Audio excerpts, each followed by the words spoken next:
They did it. The Cubs are over 500 for the first time since May 28th. Wow.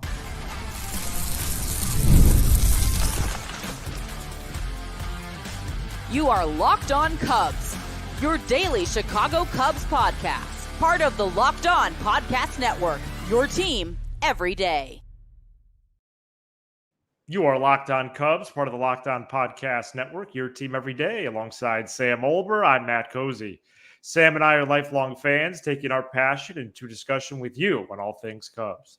Thank you for being part of the show and making Locked On Cubs your first listen today. And the best way you can help us grow the show is to listen every day, like the video, and comment anything below. Today's episode is presented by our great partner at Game Time. Download the Game Time app, create an account, and use code LOCKEDONMLB for $20 off your first purchase. Terms do apply. Download Game Time today. What time is it? Game Time. Later in the show, we're going to be investigating the Drew Smyly on waivers case once again and posing some questions. Also, some odd business by the Cubs and their television network. In the middle, some bullpen moves on Tuesday. And first, we're going to recap the Cubs crushing the Pirates. Actually, they didn't end up doing that. That was my first version of my outline because Daniel Valencia. You could say it. 9-5. Well, the Cubs defeated the Pirates for the second day in a row and take the series in the process with a 9-5 win. The Cubs will go for the sweep on Wednesday. They're now over the 500 mark at 67-66 and have a winning record for the first time since May 28th. Sam, the Cubs trailed 2-0 early, but then stormed back from there. Thought they looked really good early on, even when it was 2-0 against Jones. This is now Jones's third start against the Cubs. And in all three starts against the Cubs, I thought that the Cubs handled him pretty well, today being the obvious case. It won't show up in the box score whatsoever, and he didn't have a very good game. But in that big 5-run fourth, I believe it was, or was it the third or fourth? Whenever they scored 5 runs. Fourth. I thought Mike Tauchman's at bat to lead off that inning was key. Yeah. And then that was followed by the Suzuki 2-run homer, and the floodgates opened from there. I thought Justin Steele really showed a lot today. Clearly, this I almost just said Steelers. This Pirates team has his number a little bit, and it looked like it might be an ugly outing for him, but he grinded through 5, earned himself a W. Yeah. More great stuff from Amaya on the 9-hole. Happ crushed the ball today, and then Dansby back-to-back days with really kind of dagger home runs, I would say, kind of put away home runs. And the swing that Dansby had on Tuesday evenings, the swing that we've been clamoring for a while, for whatever reason. He has this pull, this pull situation, but man, when he takes it to center and right center, it is really something. And I was just on the phone with my cousin Scott during the last few innings of this affair. Mm-hmm.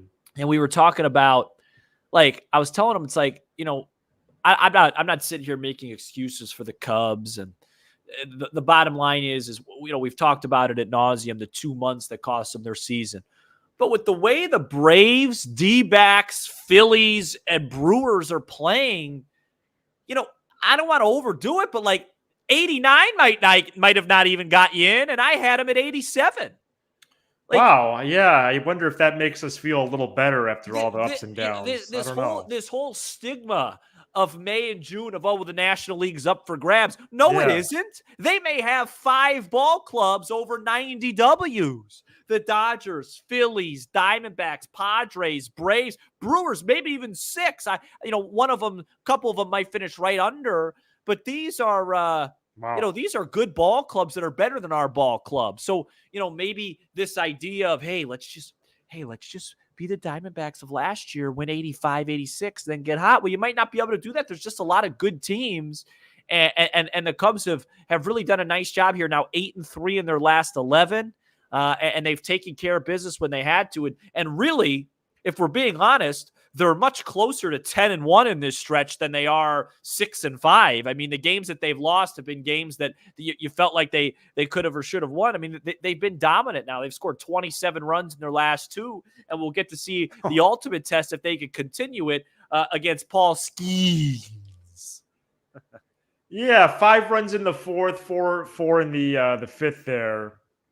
I enjoyed this game for as much as I admit that I did not on Monday, despite the 18 runs.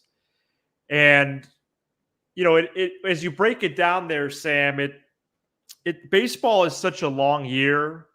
Oh, And I feel like, some of my angst has reduced just because, really of this stretch since July 4th. They're now 28 and 18. And I think I said it wrong the other day. Now they're 28 and 18.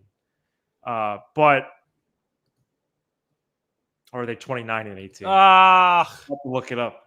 But they're playing better, and there's a lot of good things that we have noted, especially the last few shows, just really the last 4 or 5 in a row here. Yeah.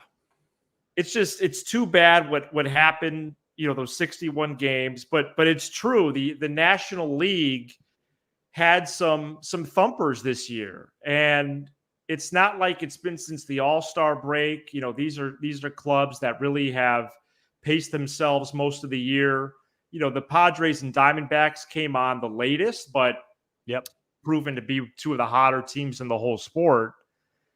But the thing that rubs me each time is the good stretches we keep citing, like, oh, well, they should have done this. Like, the good stretch doesn't just exist. Yeah.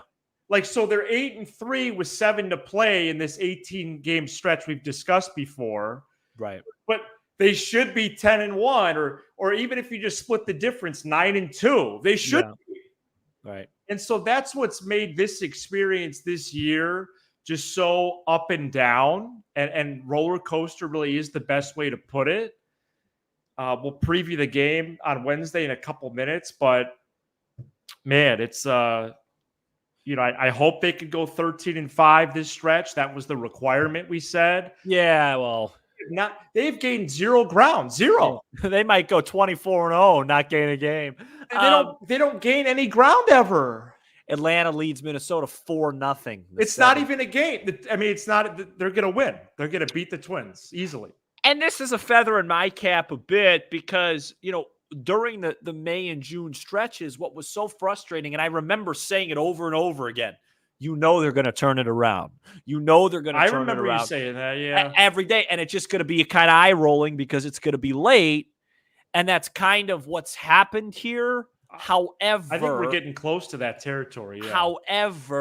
However, Amaya and PCA being the spark plugs for it does give it a little bit more authenticity or credibility, because those are young players that you're trying to build around. And, if you get to a situation where you feel comfortable with Amaya next year starting 65% of the games at catcher, and you just need to go get a veteran backup, then you really could use those assets to really better your team elsewhere. For someone else, yeah. That's been the real positive. And, of course, the Porter Hodges of the world. I think you're going to see Jorge Lopez in a Cub uniform in 2025. He's earned that. He's a free agent, yeah.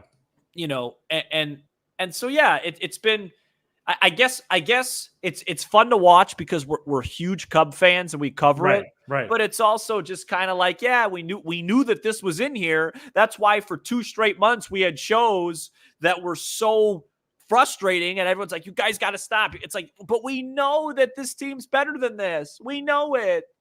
So the Amaya thing, and I'm fine with talking about it every show because it's fun to see his ascension. Yeah. It really is huge, because if you could package a major leaguer or two plus the top prospects for not a catcher, right, that's big time.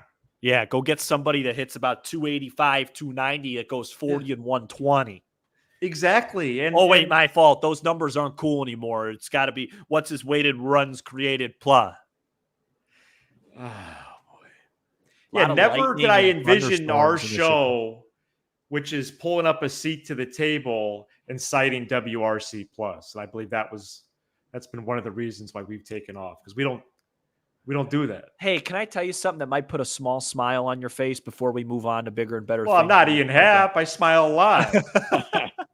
Hey, Bellinger's looked a little upset lately in his body language. Have you noticed that? Yeah. Is everything okay physically with him? Not sure. Got it. Okay, I just wanted to tell you, you remember a couple weeks ago for the, when the Cubs had the game that you went to, the Fight for Cancer game, Yes. and there were so many rain delays and you were frustrated? Yeah, it was a little misplaced, but yeah. The White Sox topped that tonight. No way. By the way, there's storms here as I record. The White Sox took the field in a downpour. The skies were black. They started the game. Garrett Crochet threw 4 pitches, and they put the tarp on. What? Yes. Game had huge That's fantasy bad. implications for me. I'm watching. I don't know if they're going to get this game in tonight, and they threw 4 pitches. That's brutal, man.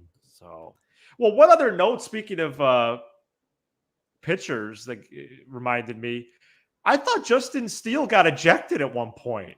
yeah, there was something going on. The bottom of the third, he conferenced with the ump, something about his glove hand, or arm. There was something. Went into the clubhouse, cleaned it off, and then kept pitching. There was something going on with his glove. It was deemed to be, I think, marginal, and just something that the umps wanted to get rid of. But Pirates are minus 168 favorites right now on FanDuel. Over/under is 8 runs for Wednesday. Hendricks and Skeens, who has been excellent in his rookie year, but may have an 80-85 pitch limit. Yeah. Before shutting out the Reds last week, Skeens had allowed a couple of runs at each of his last 5 starts and allowed 4 or 5 to the Dodgers 2 or 3 starts ago. So another position where the Cubs could sweep, Sam. Yeah, I mean, this of course being the toughest of the 3, but maybe that's what they need. Early start. I mean, I'll just be getting into a Chobani blueberry yogurt when this game gets taken. I'll be in 4th period. Yeah, but fun opportunity for the Cubs. Fun little baseball contrast. Of course, Kyle Hendricks, who's a World Series champion and once upon a time was one of the 5-6 best guys in the NL, will be throwing 87, 88. And I don't think Skeens has a pitch that slow in his repertoire. So we'll see if the Cubs are up for the challenge. And that'd be a fun. Hey, that'd be a fun sweep. If you sweep Keller, Jones, and Skeens, that would be a really fun sweep heading into a day off and then going into our nation's capital. Coming up. You always laugh when I do that. You always laugh when I don't like to just say regular cities. I call Philadelphia the city of brotherly love, Washington our nation's capital, the Big Apple for New York. You got to be creative. Cincinnati, the chili capital of the world. Yeah, well, that's not a fun place to I made that one up. So. No, yeah, Skyline Chili. It's very average. Coming up next, we are going to discuss a couple of roster moves the Cubs made on Tuesday. Stay tuned. This episode is brought to you by eBay Motors. Passion, drive, and patience. What brings home the winning trophy is also what keeps your car alive. eBay Motors has everything you need to maintain your vehicle and level it up to peak performance. Just like Miguel Amaya, who's been the best hitter in baseball over the last 10 days outside of Aaron Judge. From superchargers, roof racks, exhaust kits, LED headlights, and more, whether you're into speed, power, or style, eBay Motor has got you covered. With over 122 million parts for your number one car, you'll always find exactly what you're looking for. And with eBay Guaranteed Fit, your part is guaranteed to fit your ride every time or your money back. Because with eBay Motors, you're burning rubber, not cash. With all the parts you need at the prices you want, it's easy to turn your car into the MVP and bring home that win. Keep your car alive at ebaymotors.com. Eligible items only. Exclusions apply. eBay Guaranteed Fit only available to U.S. customers. This episode is brought to you by Prize Picks. Prize Picks is America's #1 daily fantasy sports app with over 5 million active members. Prize Picks is the easiest and most exciting way to play daily fantasy sports. Unlike on other apps, on Prize Picks, it's just you against the numbers. All you do is pick more or less on 2 to 6 player stat projections and watch the winnings roll in. Get in on the daily actions with your friends and become part of the Prize Picks community today. You can now win up to 100 times your money on Prize Picks with as little as 4 correct picks. Wow. You can turn $10 into $1,000. Sign up today and get $50 instantly when you play just $5. You don't need to win to receive the $50 bonus. It's guaranteed. The experience of playing with Prize Picks is so simple and fun. Matt, you've said this before, 1 Caleb Williams passing yard gets you 1 win on Prize Picks every week in September. That's right. Only 1 yard gets you an automatic win every football weekend in September. 4 weeks of free W's. Don't miss this deal on Prize Picks because it's gone when September ends. Download the Prize Picks app today and use code LOCKEDONMLB for a first deposit match up to $100. That's code LOCKEDONMLB on Prize Picks for a deposit match up to $100. Prize Picks, run your game. Cubs play the Pirates at 11:35 a.m. Wow, Central Wednesday, and you can hear every pitch of the Cubs hometown broadcast on SiriusXM by searching Cubs on the SXM app. Couple of roster moves here as we are a few days out from September call-ups as well. A few things we have to monitor, including Drew Smyly, which will be the last segment of our show. Julian Merriweather was placed on the IL. His knee is bothering him once again. Keegan Thompson was called up. Daniel Palencia was called up as well. And in that move, Jack Neely, who made a few appearances within the last week, was sent back down to AAA Iowa. Maybe we see him back as soon as Sunday when rosters expand. The Cubs bullpen is a man down right now with Smyly on waivers. And Thompson and Palencia were good candidates to bring up. They both had some traffic tonight, actually, Palencia especially. But Thompson did enter with a 1.38 ERA in 13 innings over the last month in Des Moines. With 18 strikeouts, only 3 walks. And Palencia, meanwhile, has been topping out at 102 down there. And he topped out at 100 at PNC tonight. And he has 20 strikeouts, only 3 walks in his last 11 innings. So more musical chairs down there, Sam, in the pen. Thompson and Palencia have been major leaguers before and have spent actually pretty sizable chunks. So, I think at this point, these types of names are really trying out for mid-March 2025.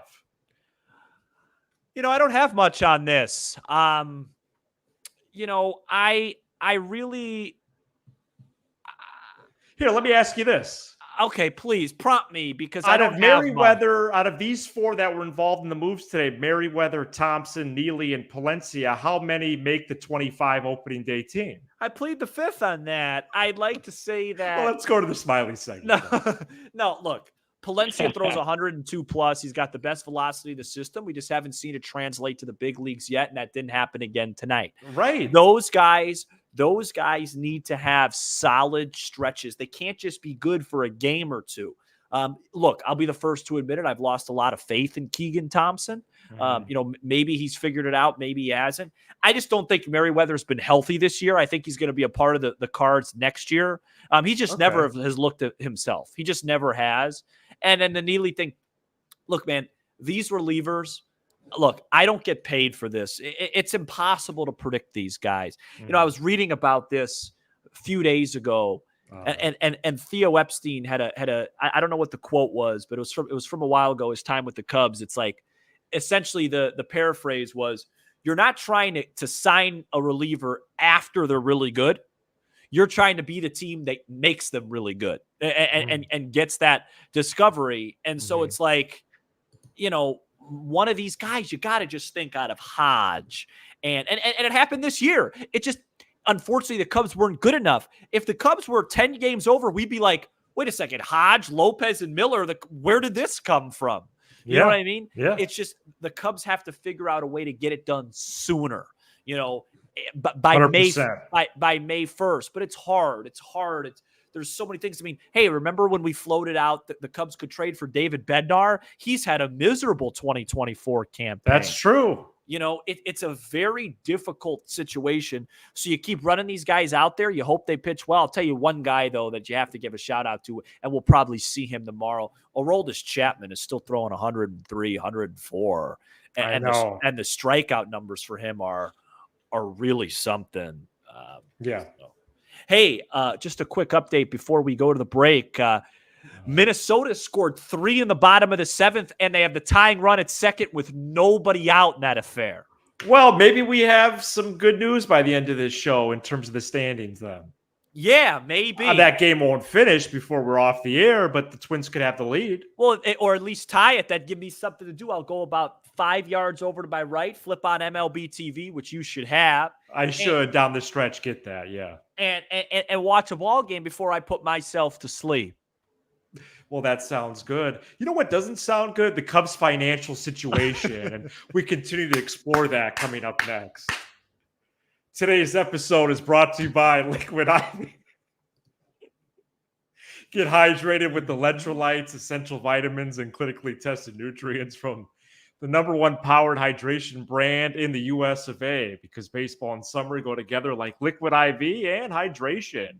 It's easy and convenient to tear, pour, and enjoy after a long night, a day of traveling, or a tough workout. And you can blast off with the iconic summer flavor of Popsicle Firecracker, a festive blend of citrus-fueled lemon lime, tart cherry, and raspberry flavors. 3 times the electrolytes of the leading sports drink. 8 essential vitamins and nutrients, always non-GMO, vegan, gluten-free, dairy-free, and soy-free.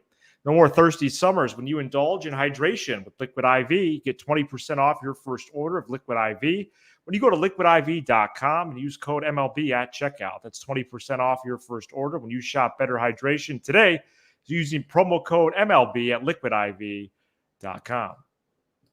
Today's episode is also brought to you by Game Time. Whether it's a Cubs game, a comedy show, or a concert, I love going to live events. And now Game Time has a new feature called Game Time Picks that makes getting tickets for your favorite live events even easier. Game Time Picks filters out the fluff to show you only incredible deals on great seats, so you don't have to waste time searching through thousands of tickets. With killer last-minute deals, all-in prices, views from your seat, and their lowest price guarantee, Game Time takes the guesswork out of buying tickets. The experience of searching for and then buying tickets on Game Time is simple. Plus, Game Time is the only ticketing app that gives you complete peace of mind with your purchase. See the view from your seat before you buy, so you know exactly what to expect when you arrive. Download the Game Time app, create an account, use code LOCKEDONMLB for $20 off your first purchase. Terms do apply. Again, create an account, redeem code LOCKEDONMLB for $20 off your purchase. Download the Game Time app today. What time is it? Game time. Drew Smyly is owed about $4 million between now and 5 days after the World Series, when players and teams decide on option years. Smiley's owed 1.5 the rest of this campaign, plus a 2.5 buyout on his mutual option for 2025. The Cubs, according to Bob Nightingale, placed Smyly on waivers on Monday, and the deadline for teams to claim him is likely sometime on Wednesday then, since it is a 48-hour window once a team puts a player on waivers. And Sam, we explored a little bit for our Monday for Tuesday episode. Why did the Cubs do this? I'd like to do that again. Why did they do it 2.0? Sure. And the other thing is the Cubs are acting a little bit strangely about this. Where would you like to start? I'd like to start with the fact that Jed Hoyer basically is coming out and saying that I'd rather potentially save $4 million than stay in the wild card race, which I think the latter part of it isn't that big of a deal. The Cubs aren't going to make the playoffs, but right. It's just, and I get it, right? It's about going under the luxury tax. If another team picks up Drew Smyly, you save that money, and maybe, just maybe, you get under the luxury tax, and the benefit of doing so is that you maybe can comfortably go over it next year because the penalties for being over consecutive years are more harsh. But I think the issue for you and I is just that we understand that every team has budgets. Every team has constraints, obviously, unless you're the Dodgers. But it's just going back to last offseason with the staring contest in Bellinger, all the different things they had to do in the Neris contract in Imanaga. You know, you trade for Michael Busch, which worked out well so far, but obviously cost control. It just feels like the financial constraints or the limitations that the Cubs have are very much there.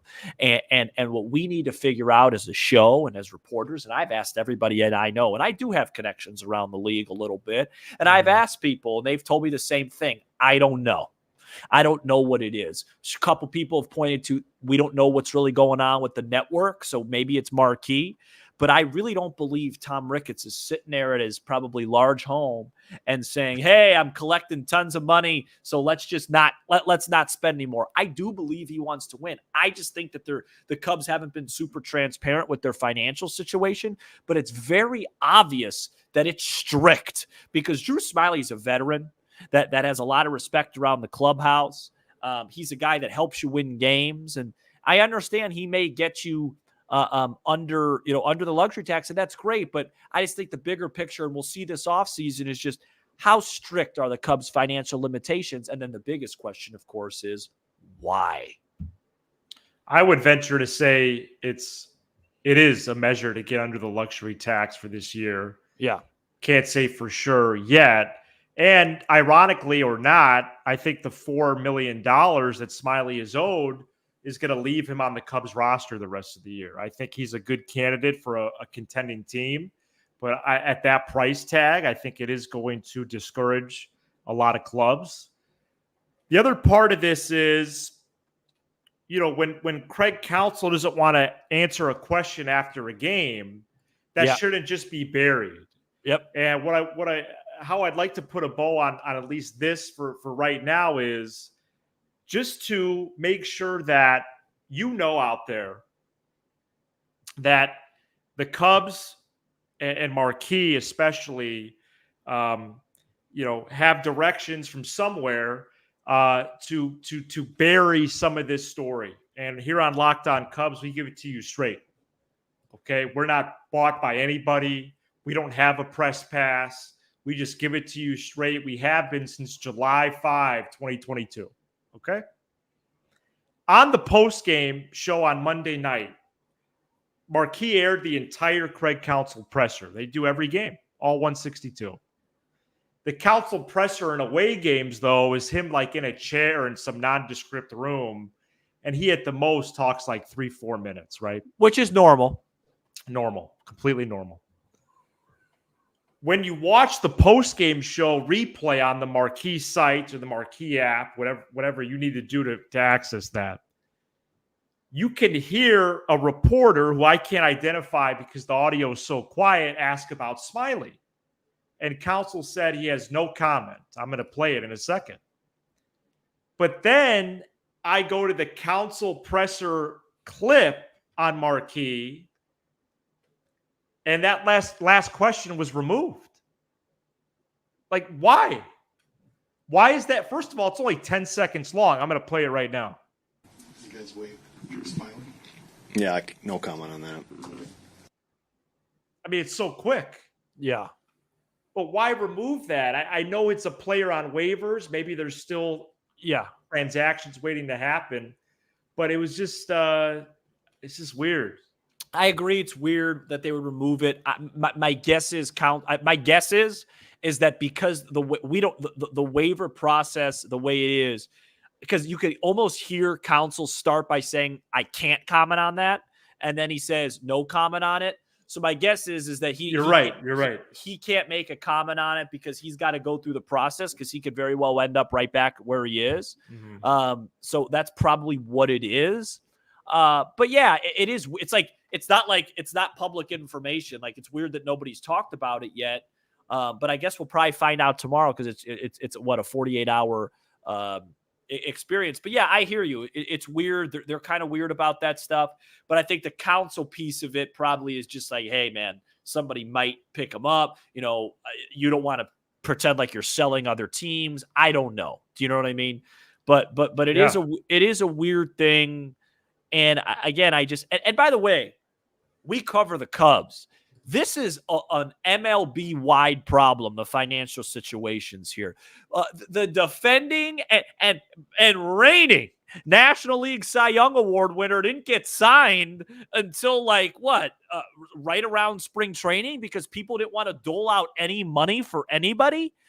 Jordan Montgomery has publicly called out Scott Boras after he fired him. Yeah, exactly. After that whole situation. So there are a lot of teams in baseball. Right. You're right. Constraint, whatever the right term there is. It's just a lack of spending. That just seem limited financially and very fiscally aware and limited. And, it's a scary thing, because what's going on in baseball, not to make this too broad of a term, but what's going on over there in Los Angeles and what's going on in New York City, in my opinion, it's a more impressive story than 1998 between Sosa and McGuire, because you don't have the asterisk with the steroids. The pitching is so much better now than it was back then. You have a pitcher that's going to flirt with a 50-50 season and a hitter that's going to try and hit 60 for the second time in 3 years. He probably would have gotten it last year if he didn't get hurt. And still the league is struggling to find